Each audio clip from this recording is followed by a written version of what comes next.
जय श्री राम भक्तों स्वागत है आपका हमारा चैनल देववाणी में। भक्तों, आपको हमारी कथाएं कैसी लगती हैं हमें कमेंट करके ज़रूर बताएं।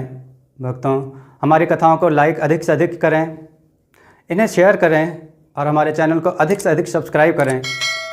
भक्तों, आपसे एक गुजारिश है, हमें इंस्टाग्राम पर फॉलो करें जिसका लिंक डिस्क्रिप्शन में दिया गया है। तो चलिए शुरू करते हैं आज की कथा। जय श्री राम भक्तों, सवालों की श्रृंखला में आप सबका स्वागत है। आज का प्रश्न है, काल यवन का वध किसने किया? अपने उत्तर वीडियो में कमेंट करके जरूर दें। चलिए आज की कथा श्रवण करते हैं। आज की कथा है दो राजकुमारियां, घायल हिरण तथा राजकुमार। आइए कथा श्रवण करें। रामपुर नाम का एक राज्य था। उस राज्य में प्रताप सिंह नाम का राजा राज करता था। उसकी 3 रानियां थी। वह तीनों राजा की बहुत ही प्रिय रानियां थीं। पहली रानी को एक लड़की, दूसरी रानी को भी एक लड़की ही थी, लेकिन तीसरी रानी को एक लड़का था। वह सभी बहुत खुश रहते थे।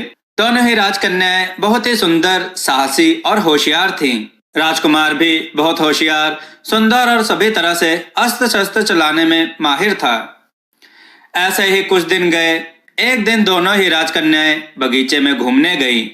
उन्हें बगीचे में 2 खरगोश खेलते हुए दिखाई दिए। दोनों ही उसके पास जाने लगीं। खरगोश भी तुरंत ही भागने लगे। खरगोश एक पेड़ के नीचे रुक गए। राजकन्याएं भी उस पेड़ के नीचे आ गईं। उन्होंने खरगोश को हाथ में ले लिया। अचानक से धरती हिलने लगी। धरती में दरार पड़ गई। राजकन्याएं तो बेहोश होकर गिर गईं। वह कुछ देर बाद होश में आई, तब एक पिंजरे में बंद पाया। वह रोने लगी, लेकिन उन्हें बचाने के लिए कोई नहीं आया। इधर राजमहल में तहलका मच गया। दोनों ही राजकन्याएं कहाँ खो गईं? इस बात की खबर पूरे राज्य में हो गई। राजा की रानियों का रो रो कर बुरा हाल हो गया। वह अपनी पुत्रियों के लिए बहुत व्याकुल हो गईं। राजा अपने सैनिकों के साथ राजकन्याओं को ढूंढने निकल पड़ा।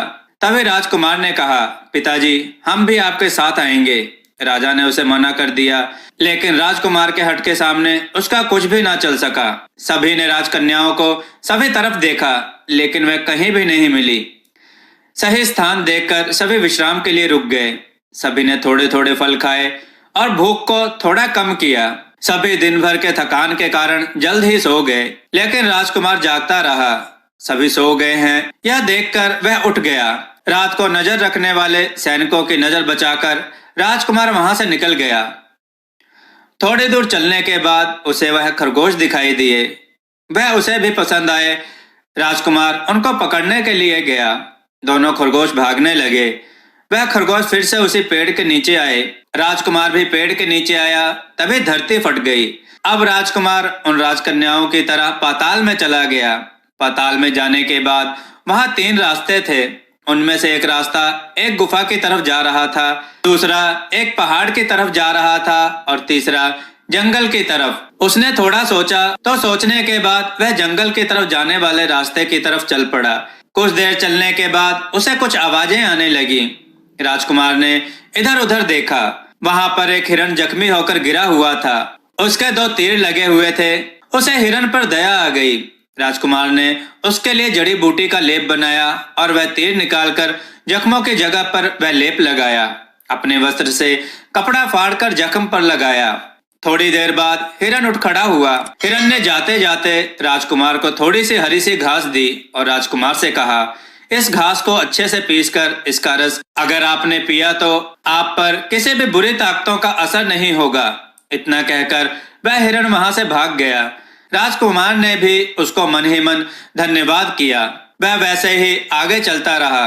तभी राजकुमार को कोई झगड़ते हुए की आवाजें आने लगी। उसने पास जाकर देखा तो वहां पर 2 बाघ आपस में लड़ रहे थे। राजकुमार ने कहा कि आप दोनों क्यों लड़ रहे हैं? तो उन दोनों में से एक बाघ ने कहा, यह शिकार मैंने किया है और इसको इसने छीन लिया। अब मैं कहता हूं कि इसमें से एक टुकड़ा भी इस शिकार का मैं इसको नहीं दूंगा।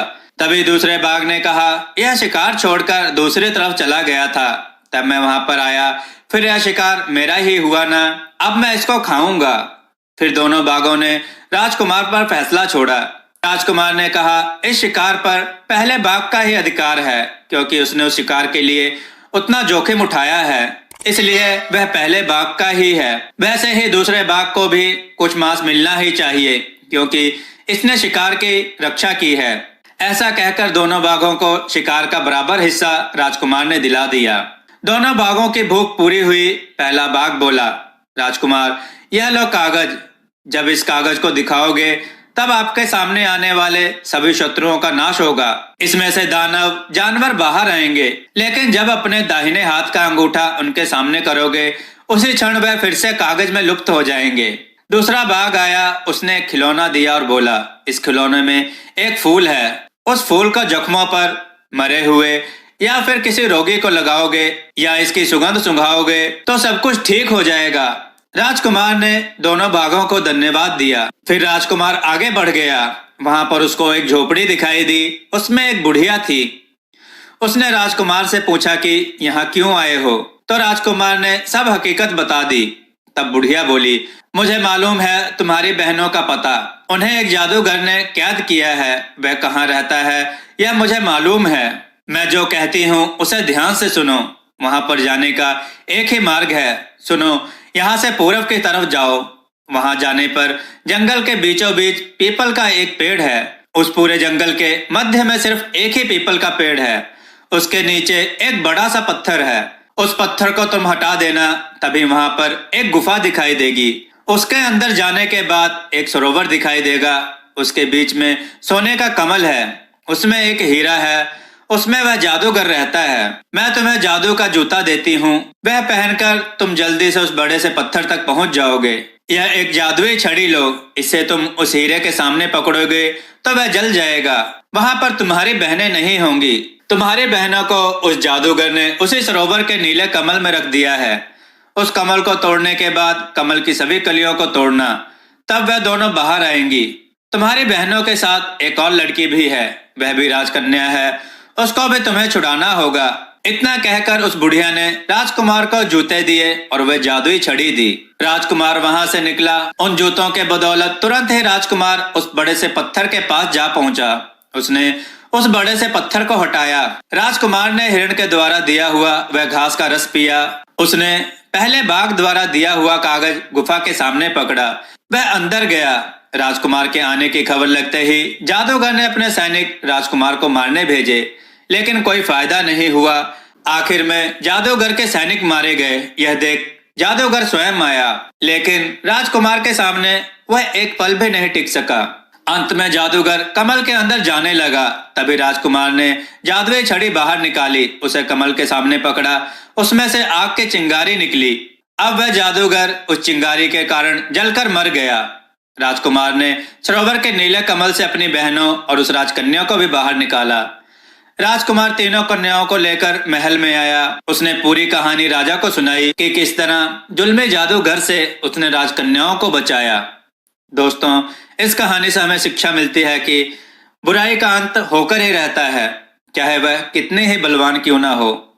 भक्तों, हमने देववाणी ब्लॉग नाम का चैनल क्रिएट किया है, जिसका लिंक डिस्क्रिप्शन में दिया गया है। उसको सब्सक्राइब करके अपना प्यार हमें दें। भक्तों, हमारी कथाओं को लाइक करें, हमारे चैनल को सब्सक्राइब करना ना भूलें। हमारी कथाओं को शेयर जरूर करें, जिससे लोगों को अच्छा ज्ञान प्राप्त हो। जय श्री राम भक्तों।